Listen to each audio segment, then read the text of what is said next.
Hello everyone, Sabrina here for another not too shabby video, and today I'm going to be using this new stamp set called Easter Wishes along with the new 6x6 pattern paper pad. This is called Dots for Spring and they are double-sided papers. One side has a slightly larger polka dot and the other side has a smaller polka dot.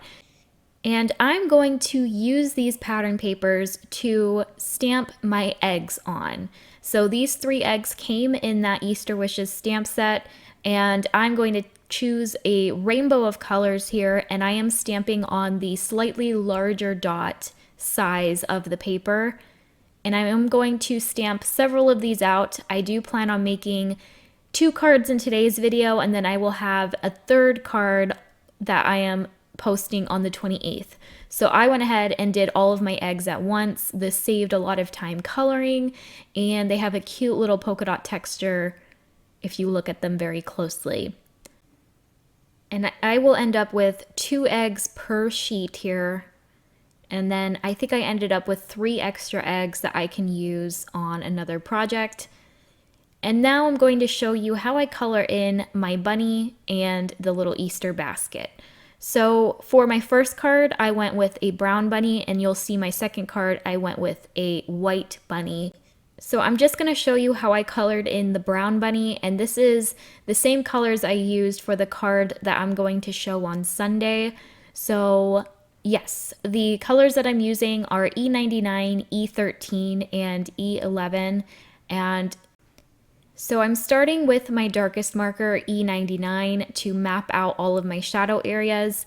For this bunny, I am coloring as if the light source was coming directly in front of it, so it would have a center highlight. So I am focusing my darker color around the edges of the bunny's face and the ears, and pretty much its entire body. The only extra shadows I add is where 2 parts of the bunny meet. So underneath where the ears are bent, I add a little bit of shadow coming below the bent ear, where the hands meet, where the feet meet. And then I just extend that color with my mid-tone, and then I leave a little bit of white space still showing for my lightest color, which is E11, to blend all 3 colors together. I do like to start with my darkest color because I have a tendency to overblend, and by starting with the darkest marker, you're going to be left with more contrast. So for the bunny's feet, ears, and cheeks, I am using RV13 and RV11. I'm also going to add some of that to one of the eggs that he's holding. I'm just going to be doing 2 color blends from this point forward because the eggs are quite small and these little details are. But this bunny is super cute. Jamie also released a cute little truck stamp set. It is also Easter themed, and it's solid stamps, so you don't have to color with them. So I like that she kind of gave you 2 options to choose from. And it's been a while since I've done a cutesy card, so I really enjoyed creating these little scenes. And Jamie is also going to be releasing a kit on April 7th. I will be a part of that little hop for the release, and it's really cute. I think there's going to be some design team members showing sneak peeks of it. It's another full-size kit, so I think there's 4 stamp sets, 2 paper pads, some ephemera, and stickers. So it's very similar to the Valentine kit that actually sold out. And I think Jamie has something on her website where you can sign up for the kit now to guarantee that you get it. So I'll have a link below if you want to check that out. And she also has a sneak peek of that on her Instagram page if you want to see what the stamps look like from that kit. So for my basket, I went with C4, C2, and C1, and that's the same combination I used for the white bunny that you're going to see in my second card. And here I'm just going over the eyes again with a black fine liner and my white gel pen. I'm also going to add some white gel accents to the eggs just to help them stand out a bit. And then I will off camera fussy cut everything. So for my first card, I want to create a scene with those polka dot pattern papers. I love this paper pad. I'm a fan of very subtle patterns on my cards. So I can see myself using this for a lot of my spring cards. So here I'm just doing some die cutting. I die cut some grass from the green polka dot paper, the sky or like the overall card panel from the blue polka dot paper. And here you can see I cut a circle from pink, but I'm going to end up changing that to yellow so that it kind of looks like a sun. I have a die cut fence that I'm planning on adding behind the grass. And then now I'm just kind of laying out my scene here. I kind of want my bunny to be behind the grass, and I want my basket to be right in the front, as if the bunny's kind of approaching the basket with his hand full of eggs. The stamp set also includes that cute little bee. You can see I added 2 of them to the top. I think I only end up using 1 of them. And then I use some of those pattern paper eggs to put inside the basket and on the outside of it. Those clouds that you see are from a Lawn Fawn stamp set. I just stamped them on white cardstock and die cut them just so that the sky looks more like a sky. I'm going to adhere my fence down flat, and then I'll pop up my grass with foam tape. And then I also have my little bunny on foam tape, so I'm removing the backing here. And I will tuck him behind the grass. I'm adding 1 single egg to the basket, and I'm going to add foam tape where it's going to overlap the fence because that is not popped up. But I'm going to add regular glue to the area that overlaps the grass so that everything is flush.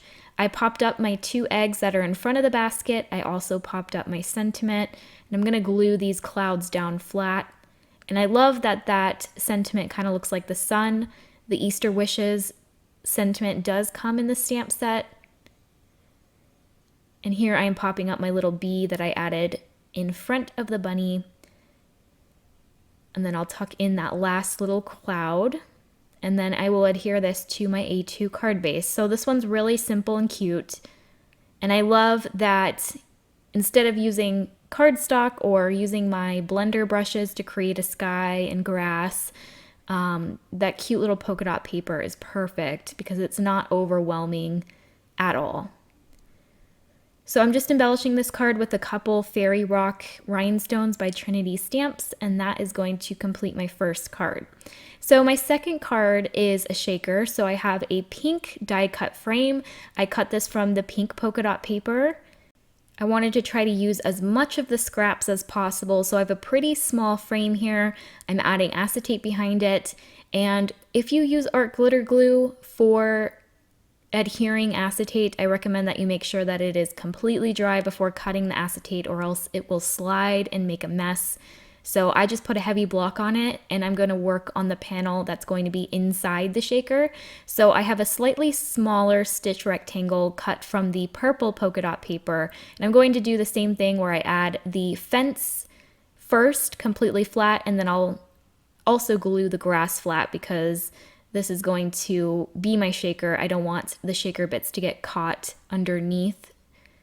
And you can see that I cut my fence in half because I didn't have much of it left. And I knew my bunny was going to go in the center, so it ended up working perfect.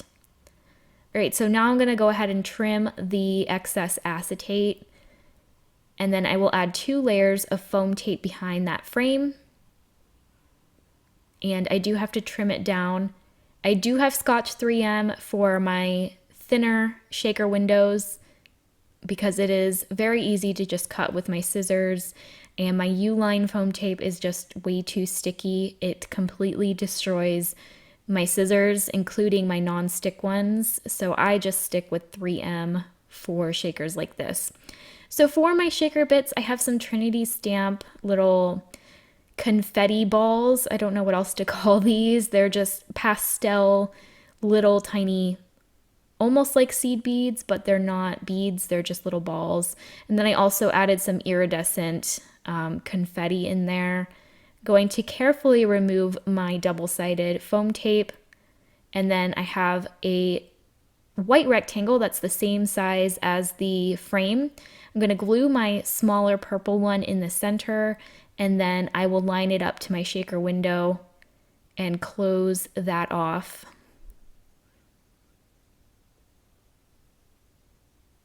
And that will complete my shaker. I really like that the colors in the confetti match perfectly with those polka dot pattern papers. So I have my card base here. I thought about using a yellow polka dot panel, but ended up going with the purple so that everything matches. That pink circle, if you remember, I cut for my first card originally, but changed it to the yellow. So I still had this pink circle. I decided to use it, so I stamped out Easter wishes again. And I'm going to add that to the bottom right. And now I'm gluing down my bunny to the center of the shaker window. And then I also added an egg to the left. I adhered part of the sentiment to the frame, and then whatever is overhanging, I'm going to add 2 layers of my U-line foam tape just so that everything is flush. My little bees also have foam tape behind them, so they will be popped up. So behind the rectangle, I'm just going to add my ATG tape. I'm also going to add tape to my other purple panel. And then I can go ahead and glue everything to my card base. So this one was a really simple card to put together. That little bunny is one of the cutest Easter bunnies I have seen in a stamp set. And it was nice to kind of create something more cutesy. I've been doing a lot of more elegant floral cards lately. So this was a nice change. Again, I'm going to embellish this card with these same fairy rock rhinestones, and then that is going to complete this card. If you're watching on the Not Too Shabby channel, I do have a card I'm posting on Sunday. It's a slimline using the same little bunny. So if you want to check that video out, definitely head on over to my channel. I will have a link in the video description. But yeah, that is going to complete today's video. Let me know what you guys think in the comments. And otherwise, I will see you next time. Bye!